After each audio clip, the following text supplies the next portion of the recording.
Hej allihopa! I denna video kommer vi att visa dig hur du byter stabilisatorstag Volkswagen Polo 4 själv. Se beskrivningen nedan för länkar till vår webbutik där du kan köpa reservdelar. Lossa på hjulmonteringens bultar. Ta bort de främre hjulen.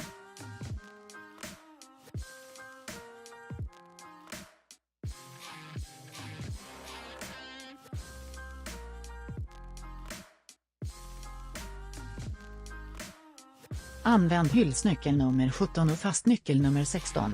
Avlägsna krängningshämmarlänkens fästmuttrar som håller den fast mot fjäderbenet.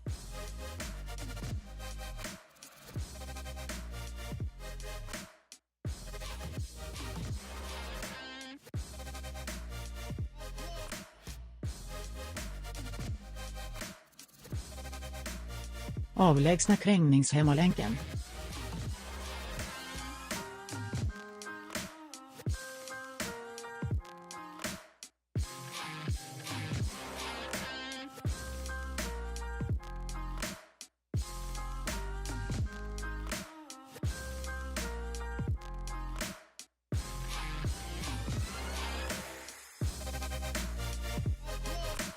Installera ett nytt stag och dra åt krängningshämmarens och fjäderbenets muttrar.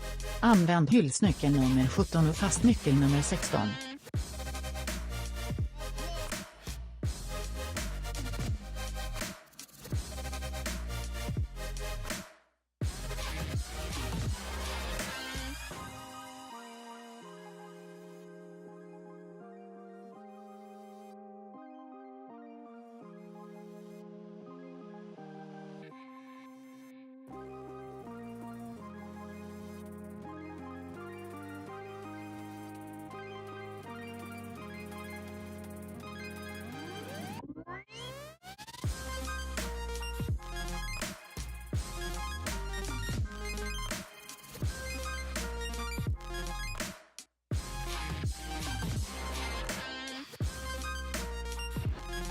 Tack för att du tittar på vår instruktionsvideo.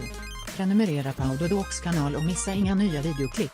Om du gillade den här, tryck på gilla-knappen och dela den med dina vänner. Ha en trevlig dag.